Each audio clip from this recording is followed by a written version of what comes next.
Hello everyone, welcome to UPSC kite. और आज की डेट है 1 दिसंबर और हम देखेंगे क्या क्या इंपॉर्टेंट न्यूज़ कवर्ड है द हिंदू न्यूज़पेपर में। और अगर आपको इसके पीडीएफ चाहिए तो टेलीग्राम चैनल है क्रिएटेड यूपीएससी काइट के ही नाम से, आप उसे ज्वाइन कर सकते हैं। और वीडियो को लाइक और चैनल पर नए हैं या अभी तक सब्सक्राइब नहीं किया है तो सब्सक्राइब करना ना भूलें। तो चलिए बढ़ते हैं और देखते हैं क्या क्या है UPSC oriented current affair the Hindu newspaper में। तो सबसे पहले ये न्यूज़ है इंपॉर्टेंट, जहाँ पे साइक्लोन फिनगाल के बारे में बात की गई है, जो कि तमिलनाडु के कोस्ट में हिट किया है जिसने। अब इम्पॉर्टेंट क्या है हमारे लिए, तो हमारे लिए इम्पॉर्टेंट है साइक्लोन, और हमें पता होना चाहिए कौन सी साइक्लोन इंडिया में आती है, साइक्लोन की कैरेक्टरिस्टिक और कौन कौन सी रीजन में साइक्लोन किस किस नाम से जानी जाती है। ठीक है। और क्या फैक्टर्स हैं जिसकी वजह से साइक्लोन ओरिजिनेट होती है, ये सारी चीज़ें हम समझेंगे। हालांकि कल ही इसके बारे में आपसे मैंने डिस्कस किया हुआ था, और पहले भी किया हुआ है, सेपरेट वीडियो भी ऑलरेडी अपलोडेड है, राइट। अगर सेपरेट वीडियो अगर आप इसकी देखना चाहते हैं, जहाँ पे टेम्परेट साइक्लोन्स के बारे में भी आप अगर जानना चाहते हैं, तो आई बटन में ऐड कर दूंगा लास्ट में लिंक, आप उसे क्लिक करके देख सकते हैं। अभी फ़िलहाल हम देखेंगे ट्रॉपिकल साइक्लोन्स को। क्यों ट्रॉपिकल साइक्लोन्स देखेंगे? क्योंकि यूपीएससी आपसे चांसेस रहती है कि ट्रॉपिकल साइक्लोन्स के बारे में ही पूछेगी, क्योंकि इंडियन ओशियन में ट्रॉपिकल साइक्लोन्स आती है। दूसरी चीज़, आपसे ट्रॉपिकल और टेम्परेट साइक्लोन्स की डिफरेंस या कंपैरिजन के बारे में भी पूछ सकती है। इसीलिए टेम्परेट साइक्लोन्स के बारे में भी आपको पता होना चाहिए। अभी फ़िलहाल कुछ हम देखेंगे टेम्परेट और ट्रॉपिकल साइक्लोन्स के बीच में डिफरेंस भी, पर अच्छे से डिटेल अगर आपको समझनी है तो सेपरेट वीडियो है, उसे आप ज़रूर वॉच करें। अभी बेसिक सिर्फ और सिर्फ ट्रॉपिकल साइक्लोन्स के बारे में आप समझें। तो ट्रॉपिकल साइक्लोन्स क्या है? तो एक सर्कुलर स्टॉर्म है जो कि रोटेट करती है काउंटर क्लॉकवाइज यानी एंटी क्लॉकवाइज नॉर्थन हेमिस्फीयर में और क्लॉकवाइज साउदर्न हेमिस्फीयर में। क्योंकि इसका नाम ट्रॉपिकल है, इसलिए ये ऑरिजिनेट होती है ट्रॉपिकल रीजन से। साइक्लोन्स ऑरिजिनेट होती है ट्रॉपिकल एयर मास से इंटायरली, ये आपको ध्यान में रखना होगा। और जो ओशियन टेम्परेचर होनी चाहिए, यानी ओशियन सरफेस जो टेम्परेचर होनी चाहिए, वो 25 to 27 डिग्री सेल्सियस होनी चाहिए, तभी जाके ट्रॉपिकल साइक्लोन्स ऑरिजिनेट होती हैं। ये बहुत इंपॉर्टेंट है, ये आपको याद रखना होगा। साइक्लोन्स अगर कहाँ लेती हैं, यानी ट्रॉपिकल साइक्लोन्स कहाँ अगर होती हैं, तो ट्रॉपिक ऑफ कैंसर से ट्रॉपिक ऑफ कैप्रिकॉर्न तक। और अप्रोक्सीमेटली 80 या 80 या उससे ज़्यादा भी ट्रॉपिकल साइक्लोन्स हर साल आती है पूरी वर्ल्ड में। तो ऐसी बात नहीं है कि ट्रॉपिकल साइक्लोन्स इंडिया में हमें ये न्यूज़ देखने को मिली है तो सिर्फ और सिर्फ ट्रॉपिकल साइक्लोन्स इंडिया में ही आती है, बाकी कंट्रीज़ में भी आती हैं, जिसे हम देखेंगे आगे। हम और डिटेल्स देखेंगे। जो ऑरिजिन है ट्रॉपिकल साइक्लोन्स की, ये अभी वेल अंडरस्टूड नहीं है, यानी अच्छे से हमें इसकी जानकारी पता नहीं है। बस हमें ये पता है कि ये ओशन सरफेस टेम्परेचर ये होनी चाहिए और ट्रॉपिकल एयर मास से ये ऑरिजिनेट होती है। ठीक है। ऑरिजिन जो है ट्रॉपिकल साइक्लोन्स की, ये बिल्कुल ही अलग है टेम्परेट साइक्लोन से। तो ऐसी अगर एक कंपैरिजन में स्टेटमेंट आती है कि ट्रॉपिकल साइक्लोन्स और टेम्परेट साइक्लोन्स दोनों की जो ऑरिजिन है वो सेम है या सिमिलर है, कंडीशंस दोनों की सिमिलर है ऑरिजिनेट होने की, तो वो स्टेटमेंट रॉन्ग होगी। तो यहाँ आपको ध्यान देना है, ट्रॉपिकल साइक्लोन्स अलग तरीके से ऑरिजिनेट होती है, जबकि जो ट्रॉपिकल साइक्लोन्स है ये अलग तरीके से ऑरिजिनेट होती है।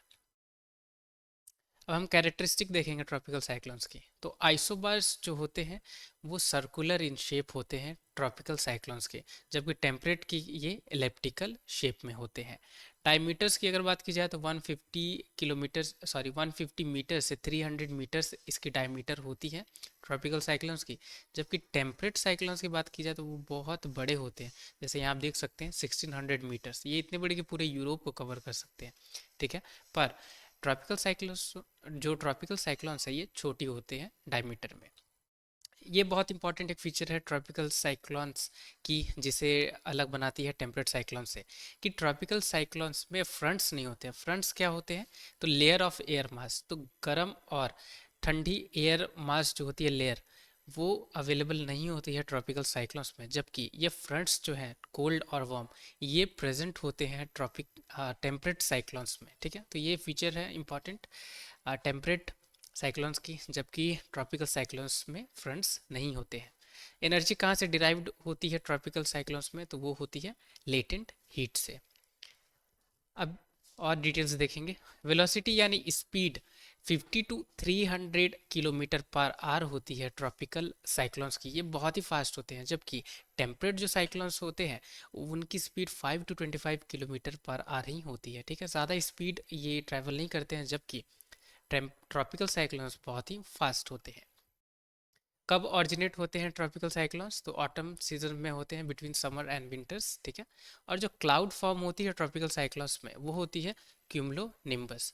ये बहुत इंपॉर्टेंट आपको याद रखना होगा, क्योंकि अलग अलग हाइट पे अलग अलग जो क्लाउड्स हैं उन्हें अलग अलग नाम से जाना जाता है। तो ये चेंज करके आपसे nimbus, status, sorry, status, nimbus, ऐसा करके, या और भी हैं बहुत सारी टाइप की जो नेम है क्लाउड्स की, जैसे उनकी हाइट डिपेंड करती है, तो वो यहाँ आपसे पूछी जा सकती है। तो क्यूमुलो निम्बस है, ये ध्यान में रखना है।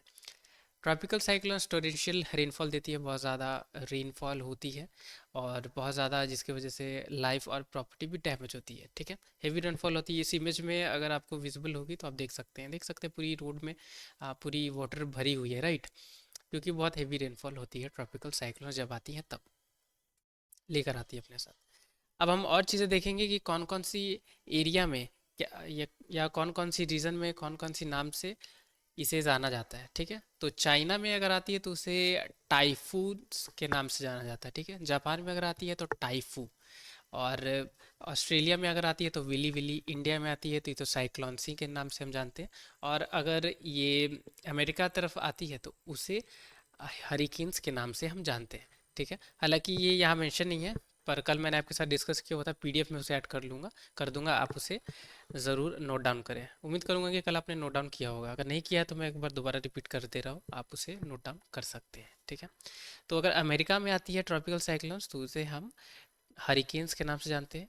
अगर वो इंडिया में आती है तो हम उसे साइक्लोन्स के नाम से जानते हैं। अगर ये फिलीपींस में आती है तो हम इसे बाइगियो के नाम से जानते हैं। अगर ये ऑस्ट्रेलिया में आती है तो हम इसे विली विली नाम से जानते हैं। अगर ये चाइना में आती है तो हम इसे टाइफून्स के नाम से जानते हैं। और अगर ये जापान में आती है ट्रॉपिकल साइक्लोन्स तो हम उसे टाइफू के नाम से जानते हैं, ठीक है। तो ये अलग अलग रीजन में अलग अलग नेम है। मैच द फॉलोइंग में यूपीएससी आपसे पूछ सकती है, या तो आपसे बेसिक पूछे ट्रॉपिकल साइक्लोन्स या टेम्परेट साइक्लोन्स के बारे में, या आपसे पूछेगी इनकी और लोकेशन वाइज इनकी नेम। अब हम बढ़ेंगे आगे। अब ये पर्टिकुलर एक न्यूज़ है, ये न्यूज़ नहीं है हालांकि, ये सिर्फ इमेज है जहाँ पे ये दिखाई गई कि जो यूथ है वो फिजिकल टेस्ट की प्रिपरेशन कर रहे हैं कृष्णा रिवर में, ठीक है, आंध्र प्रदेश में। अब इम्पॉर्टेंट है हमारे लिए रिवर, रिवर यूपीएससी पूछती है, ठीक है। और यूपीएससी किस किस तरीके से रिवर्स पे क्वेश्चन पूछती है वो भी मैं आपको बताऊंगा। तो सबसे पहले तो बेसिक चीज़ें समझनी होगी। तो कृष्णा रिवर डेक्कन प्लेट्यू की रिवर है, और ये थर्ड लॉन्गेस्ट रिवर है इंडिया में, गंगा और गोदावरी के बाद थर्ड लॉन्गेस्ट है, याद रखनी है। फोर्थ लार्जेस्ट है ये, अगर बात की जाएगी रिवर बेसिन एरिया में, तो ये बहुत बड़ी इसकी रिवर बेसिन एरिया है, गंगा, इंदस और गोदावरी के बाद। कृष्णा रिवर को कृष्णा नवेरी रिवर भी कहा जाता है, ये इसकी दूसरी नेम है जो आपको ध्यान में रखनी होगी, क्योंकि कृष्णा नहीं कृष्णा नवेरी करके आपसे यूपीएससी क्वेश्चन पूछ सकती है। कहाँ ओरिजिनेट होती है, कहाँ से ये रिवर उत्पन्न होती है? तो ये ओरिजिनेट होती है वेस्टर्न घाट से। कहाँ? तो महाबलेश्वर से। महाबलेश्वर जो कि वेस्टर्न घाट में है, वहाँ से कृष्णा रिवर ओरिजिनेट होती है, स्टेट ऑफ महाराष्ट्र से। अब ट्रिब्यूटरीज हम देखेंगे, लेफ्ट बैंक ट्रिब्यूटरीज कौन कौन है, राइट बैंक ट्रिब्यूटरीज कौन कौन है। तो लेफ्ट बैंक अगर देखी जाए तो येरला, भीमा, दिंडी, मूसी, पलेरू और मुनेरू। मूसी रिवर भी न्यूज़ में थी, ठीक है, ये लेफ्ट बैंक ट्रिब्यूटरी है, आपको याद रखनी है कृष्णा रिवर की। राइट बैंक ट्रिब्यूटरीज देखेंगे तो कुंडाली, निर्जना, वेरना, कोयना, पंचगंगा, दूधगंगा, घातप्रभा, मालाप्रभा और तुंगभद्रा, ये राइट बैंक ट्रिब्यूटरीज है। तुंगभद्रा और दूधगंगा बहुत इंपॉर्टेंट है राइट बैंक में, ये आपको ध्यान में रखना होगा। अब यूपीएससी कैसे क्वेश्चन पूछेगी, या तो ये बेसिक चीज़ें पे दो तीन स्टेटमेंट में आपसे पूछ ले कृष्णा रिवर के बारे में, या आपसे पूछ ले ट्रिब्यूटरीज, जनरल पूछ ले, लेफ्ट बैंक से कुछ ले लेगी, कुछ राइट बैंक से, और आपसे पूछ लेगी कि कौन कौन सी ट्रिब्यूटरीज हैं कृष्णा रिवर की, या स्पेसिफिकली आपसे पूछ ले कि लेफ्ट बैंक ट्रिब्यूटरीज कौन कौन है, या राइट बैंक ट्रिब्यूटरीज कौन कौन है। तो ये तीन तरीके से रिवर पे क्वेश्चन फ्रेम होती है, या तो बेसिक, या तो लेफ्ट बैंक ट्रिब्यूटरीज, या राइट बैंक ट्रिब्यूटरीज स्पेसिफिकली, या ट्रिब्यूटरीज दोनों को मर्ज करके। अब हम बढ़ेंगे आगे। अब ये पर्टिकुलर एक छोटी सी न्यूज़ है जहाँ पे नेशनल मेडिकल कमीशन के बारे में बात की गई है, ठीक है, कि स्टाइफन के बारे में उन्होंने कुछ नोटिस इशू करा। अब हमारे लिए इंपॉर्टेंट है नेशनल मेडिकल कमीशन, ये कमीशन वगैरह यूपीएससी पूछती है, इसलिए इसे देखेंगे। तो नेशनल मेडिकल कमीशन क्या है? तो ये स्टैट्यूटरी बॉडी है जो कि रेगुलेट करती है मेडिकल एजुकेशन वाली चीज़ें हो या मेडिकल प्रोफेशनल्स को ये रेगुलेट करती है, या इंस्टीट्यूशन या कोई भी ऐसी मेडिकल रिसर्च है उसे। इस्टेब्लिश कब हुई है? तो 2020 में हुई है, ये आपको याद रखनी है। और इसे रिप्लेस करके बनाया गया था, मेडिकल काउंसिल ऑफ इंडिया पहले थी, जिसे रिप्लेस कर दी गई और नेशनल मेडिकल कमीशन बनाई गई। ठीक है। और पहले इसे इस्टेब्लिश की गई थी ऑर्डिनेंस की तरह तरीके से, फिर बाद में इसे 2019 में इसे परमानेंट लॉ बना दिया गया। नीति आयोग और प्लानिंग कमीशन दोनों ने रिकमेंड की थी कि मेडिकल काउंसिल ऑफ इंडिया है, इसे चेंज करके नेशनल मेडिकल कमीशन बना देनी चाहिए। तो ये इनकी रिकमेंडेशन पे ये बनी। हमें ये पता होना चाहिए कब इस्टेब्लिश हुई है, ठीक है, काम क्या करती है, स्टैट्यूटरी बॉडी है या क्या है, ठीक है, और इसकी कंपोजिशन पता होनी चाहिए। तो कंपोजिशन हम देख लेते हैं। तो इसमें 33 मेंबर्स होते हैं। चेयरपर्सन एक मेडिकल प्रोफेशनल होते हैं, 10 ऑफिशियल मेंबर्स होते हैं और 22 इसमें पार्ट टाइम मेंबर्स होते हैं। याद रखनी है कि नेशनल मेडिकल कमीशन में जो हेल्थ मिनिस्टर है वो इसके चेयरपर्सन नहीं होते हैं। मेडिकल प्रोफेशंस जो जिन्होंने ऑक्यूपाई की हुई है उन्हें ही चेयरपर्सन बनाई जाती है। तो ये इंपॉर्टेंट है, याद रखनी है। अब हम बढ़ेंगे आगे। अब ये इंटरनेशनल पेज पे न्यूज़ है क्योंकि जॉर्जिया कंट्री में अभी प्रोटेस्ट चल रही है। क्यों चल रही है? क्योंकि जॉर्जिया कंट्री डिमांड कर रही है यूरोपियन यूनियन की मेंबरशिप। इसी की टॉक के बीच में थोड़ी इंटरवेंशन हो गई जिसकी वजह से ऐसी प्रोटेस्ट अभी वहाँ चल रही है। अब हमारे लिए क्या इम्पोर्टेंट है एग्जाम पॉइंट ऑफ व्यू से? तो ब्लैक सी, क्योंकि जॉर्जिया की बाउंड्री शेयर होती है ब्लैक सी से, और ब्लैक सी पे यूपीएससी ने बहुत बार क्वेश्चन पूछा हुआ है। अब कौन कौन सी कंट्री की बाउंड्री शेयर होती है ब्लैक सी से, ये हमें पता होना चाहिए। तो यहाँ आप समझ ले उसे। यह है रशिया। रशिया की होती है जॉर्जिया, टर्की, बुल्गारिया, रोमानिया और यूक्रेन। ठीक है। ये मालडोवा जो कंट्री है ये बहुत ही कंफ्यूजिंग कंट्री है, आपको ध्यान में रखना है। इसकी बाउंड्री शेयर नहीं होती है ब्लैक सी से। ठीक है। तो कौन कौन सी कंट्री की होती है? तो Russia, Georgia, Turkey, Bulgaria, Romania और यूक्रेन। और ये जो वाटर बॉडी आप देख रहे हैं, या तो ब्लैक सी पे क्वेश्चन आई तो ठीक है, अदरवाइज कैसा क्वेश्चन आपसे पूछा जा सकता है कि कौन सी सी है जो ब्लैक सी से कनेक्ट होती है। तो ये अभी जहाँ मेरी कर्सर है ये वाली पार्ट आप देख पा रहे होंगे, ये सी ऑफ अजूब है जो कनेक्ट होती है ब्लैक सी से। ऐसे ही हमने देखा था कि रेड सी से एक गल्फ ऑफ अकाबा है जो कनेक्ट होती है, राइट। उसे भी ध्यान में रखना है क्योंकि इसराइल पे ज़रूरी नहीं है कि क्वेश्चन हर बार इसराइल पे आए। आपसे गल्फ ऑफ अकाबा के बारे में पूछ सकती है कि कौन सी वो कौन सी सी से कनेक्ट होती है। क्या वो रेड सी से होती है, ब्लैक सी से होती है, डेड सी से होती है, नॉर्थ सी से होती है। सेम एज सी ऑफ अजूब के बारे में भी आपसे पूछा जा सकता है कि ये कौन सी सी से कनेक्ट होती है, ब्लैक सी से होती है, रेड सी से होती है, नॉर्थ सी से होती है, राइट। ऐसे आ सकती है।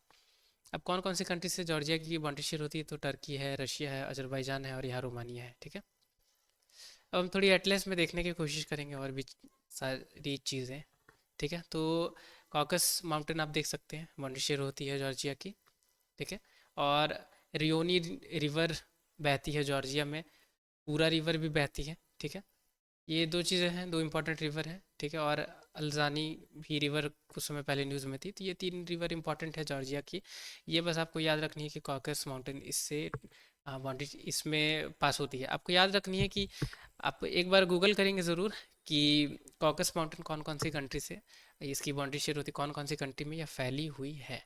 ठीक है। और ये लेक सिवान आप देख रहे हैं, कंफ्यूज नहीं होनी है, ये आर्मीनिया कंट्री में। ठीक है। इस पे क्वेश्चन यूपीएससी ने बहुत पहले पूछा हुआ था मैच द फॉलोइंग में। ठीक है। तो कहाँ है लेक सिवान? तो याद रखनी है आर्मीनिया में। और इम्पॉर्टेंट यहाँ पे तीन रिवर है और कॉकस माउंटेन इसमें स्प्रेडेड है, ये आपको याद रखनी है। अब हम बढ़ेंगे आगे। अब ये पर्टिकुलर एक मैगजीन थी, उसमें ये कवर्ड थी इमेज। ठीक है। यहाँ पे राइनोज हैं, तो राइनोज हमारे प्रीलिम्स के लिए इंपॉर्टेंट हो सकती है। राइनोज के बारे में बहुत ही डिटेल में मैंने वीडियो बनाया हुआ, आई बटन में ऐड कर दूंगा अभी। आप राइनोज के बारे में बहुत ज़रूर देखें। दूसरी चीज़ टेम्परेट साइक्लोन्स के बारे में भी देखनी है आपको, तो उसकी भी वीडियो की आई बटन ऐड कर दूंगा। दोनों को आप ज़रूर देखें क्योंकि दोनों बहुत ही इंपॉर्टेंट है। तो यही सारी है आज की न्यूज़पेपर में कवर्ड। उम्मीद करूंगा कि कुछ सीखा है आपने नया। तो वीडियो ज़रूर लाइक किया करें, ज़रूर अप्रिशिएट किया करें, और चैनल पे नए हैं तो सब्सक्राइब भी करें। अगर आपको पीडीएफ चाहिए तो टेलीग्राम पे ऐड कर दूंगा इसे, आप उसे ज़रूर डाउनलोड करके इस पर्टिकुलर स्लाइड्स को वहाँ पढ़ सकते हैं। ठीक है। तो मिलते हैं कल की न्यूज़ डिस्कशन में। टिल द टाइम के लिए take care, have a great day ahead.